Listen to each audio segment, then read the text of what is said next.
الصلاۃ والسلام علیک یا سیدی یا رسول اللہ وعلی آلک و اصحابک یا سیدی یا حبیب اللہ۔ حضرت اماں عائشہ الصدیقہ رضی اللہ تعالی عنہا سے روایت ہے، آپ فرماتی ہیں کہ نبی اکرم نور مجسم صلی اللہ علیہ وآلہ وسلم سے اس شخص کے بارے میں سوال پوچھا گیا کہ جو شخص بیدار ہونے پر اپنے کپڑوں پر تری پاتا ہے اور اسے احتلام یاد نہیں، تو نبی اکرم نور مجسم صلی اللہ علیہ وآلہ وسلم نے ارشاد فرمایا وہ غسل کرے۔ اور آپ فرماتی ہیں کہ آپ سے اس شخص کے بارے میں پوچھا گیا جس نے یہ دیکھا ہے کہ اسے احتلام ہوا ہے مگر جب بیدار ہوا تو اسے تری نہیں پائی، تو نبی پاک علیہ الصلاۃ والسلام نے ارشاد فرمایا اس پر غسل واجب نہیں ہے۔ حضرت ام سلمہ رضی اللہ تعالی عنہا نے حضور نبی رحمت صلی اللہ علیہ وآلہ وسلم کی خدمت میں عرض کی، یا رسول اللہ صلی اللہ علیہ وسلم، عورت پر بھی کیا غسل واجب ہوتا ہے؟ جو یہ دیکھے یعنی جو تری دیکھے، کیا عورت پر بھی غسل واجب ہے؟ تو نبی پاک علیہ الصلاۃ والسلام نے ارشاد فرمایا ہاں، عورتیں مردوں کی مثل ہیں، یعنی جس طرح مرد پر غسل واجب ہے اسی طرح عورت پر بھی غسل واجب ہوتا ہے۔ جب شخص کوئی بھی سوئے اور اس کے بعد بیدار ہو تو بیدار ہونے پر وہ اپنے کپڑوں پر تری دیکھتا ہے اور اسے یہ یاد نہیں کہ مجھے احتلام ہوا تھا یا نہیں ہوا تھا، تو اس شخص کے بارے میں نبی پاک علیہ الصلاۃ والسلام نے ارشاد فرمایا کہ وہ شخص غسل کرے۔ اور دوسرے نمبر پر اس حدیث میں یہ بیان کیا گیا کہ وہ شخص جسے یہ تو یاد ہے کہ مجھے رات کو احتلام ہوا ہے لیکن جب صبح اٹھتا ہے بیدار ہوتا ہے تو اس کو کوئی کپڑوں پر تری نہیں ملتی، تو اس کے بارے میں نبی پاک علیہ الصلاۃ والسلام نے ارشاد فرمایا کہ وہ غسل نہ کرے۔ اور عورتوں کے بارے میں نبی پاک علیہ الصلاۃ والسلام نے ارشاد فرمایا کہ وہ تری دیکھیں تو وہ بھی غسل کریں۔ ابن عابدین شامی رحمۃ اللہ تعالی علیہ نے اس کی کل 14 صورتیں لکھی ہیں کہ جو شخص بیدار ہو اور وہ اپنے کپڑوں پر تری پائے تو اس کی کل 14 صورتیں بنتی ہیں۔ پہلی صورت آپ نے فرمایا کہ اسے یقین ہے، جو بندہ تری دیکھتا ہے بیدار ہو کر اسے یقین ہے کہ یہ منی ہے اور احتلام بھی یاد ہے۔ دوسری صورت، اسے یقین ہے کہ یہ مزی ہے اور احتلام یاد ہے، احتلام بھی یاد ہے اور یہ بھی یقین ہے کہ یہ مزی ہے، یہ منی نہیں ہے۔ تیسری صورت، اسے یقین ہے کہ یہ ودی ہے اور اسے احتلام بھی یاد ہے۔ چوتھی صورت، اسے شک ہے کہ منی ہے یا مزی، احتلام بھی یاد ہے، احتلام یاد ہے لیکن اس میں شک ہے کہ یہ منی ہے یا مزی ہے۔ نمبر 5، شک ہے اسے کہ یہ منی ہے یا ودی مگر احتلام بھی یاد ہے۔ چھٹی صورت، اسے شک ہے کہ یہ مزی ہے یا ودی اور احتلام بھی یاد ہے۔ ساتویں صورت یہ ہے کہ اسے شک ہے کہ منی ہے یا مزی ہے یا ودی اور احتلام بھی یاد ہے۔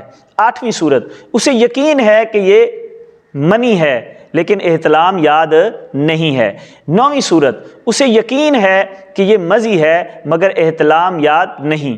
نمبر 10، اسے یقین ہے کہ یہ ودی ہے مگر احتلام یاد نہیں، اسے شک ہے کہ منی ہے یا مزی اور احتلام یاد نہیں۔ نمبر 12، اسے شک ہے کہ منی ہے یا ودی مگر احتلام یاد نہیں ہے۔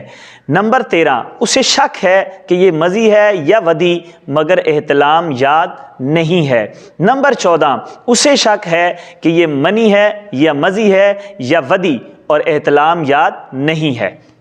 اب یہ 14 صورتیں ہیں اور 14 صورتوں میں سے کن صورتوں میں غسل واجب ہوتا ہے اور کن صورتوں میں غسل واجب نہیں ہوتا اس کو ملاحظہ کیجئے۔ یہ جو 14 صورتیں ترتیب کے ساتھ میں نے آپ کے سامنے بیان کی ہیں، ان میں سے 7 صورتیں ایسی ہیں جن میں غسل فرض ہو جائے گا۔ 7 صورتیں ایسی ہیں جن میں غسل فرض ہو جائے گا اور وہ یہ ہیں، نمبر 1، جو کچھ کپڑے پر نظر آ رہا ہے اس کے مزی ہونے کا یقین ہے کہ یہ مزی ہے اور احتلام بھی یاد ہے تو غسل فرض ہو جائے گا۔ نمبر 2، منی یا مزی ہونے میں شک ہے، یہ منی ہے یا مزی ہے، شک ہے اور احتلام بھی یاد ہے تو اس پر غسل فرض ہو جائے گا۔ تیسری صورت، منی یا ودی ہونے کا شک ہے اور احتلام بھی یاد ہے، غسل فرض ہو جائے گا۔ نمبر 4، مزی یا ودی ہونے کا شک ہے اور احتلام یاد ہے۔ 5ویں صورت یہ ہے کہ شک ہے کہ منی ہے یا مزی ہے یا ودی، اور احتلام بھی یاد ہے۔ 6ٹھی صورت جس میں غسل فرض ہوگا، 6ٹھی اور 7ویں صورت یہ ہے کہ منی ہونے کا یقین ہے لیکن احتلام یاد نہیں ہے یا یاد ہو، دونوں صورتوں میں لیکن یہ یقین ہے کہ یہ منی ہے تو اس پر بھی غسل فرض ہو جائے گا۔ ان میں سے 4 صورتیں ایسی ہیں جن میں سے غسل فرض نہیں ہوگا۔ تو 4 صورتیں یہ ہیں۔ نمبر 1 اور 2، ودی ہونے کا یقین ہے، اسے یقین ہے کہ یہ جو تری ہے یہ ودی ہے، احتلام یاد ہو یا نہ ہو تو غسل فرض نہیں ہوگا۔ تیسری صورت، مزی ہونے کا یقین ہے اسے اور احتلام یاد نہیں ہے یقین یہ مزی ہے لیکن احتلام یاد نہیں، تو اس صورت میں بھی غسل فرض نہیں ہوگا۔ 4تھی صورت، مزی یا ودی ہونے کا شک ہے کہ یہ مزی ہے یا ودی ہے لیکن احتلام بھی یاد نہیں ہے۔ 3 صورتیں ایسی ہیں جن میں ہمارے نزدیک غسل واجب ہے، احناف کے نزدیک غسل واجب ہے۔ وہ صورتیں یہ ہیں۔ نمبر 1، اگر شک ہے کہ منی ہے یا مزی ہے اور احتلام یاد نہیں ہے پھر بھی غسل واجب ہوگا۔ نمبر 2، شک ہے کہ مزی ہے یا ودی اور احتلام یاد نہیں ہے۔ اور تیسری صورت، اگر شک ہے کہ منی ہے یا مزی ہے یا ودی ہے اور احتلام یاد نہیں ہے تو پھر احناف کے نزدیک غسل واجب ہوگا۔ اب ان صورتوں کو سمجھنے کے لیے بہت ضروری ہے کہ ہم سمجھیں کہ منی، ودی اور مزی کیا چیزیں ہیں۔ تو ان کی تعریفات فقہا نے یہ کی ہیں کہ منی وہ گاڑھا سفید رنگ کا پانی ہے جو بندے کو انتشار کے بعد نکلتا ہے اور ٹپک کر نکلتا ہے، اسے منی کہتے ہیں۔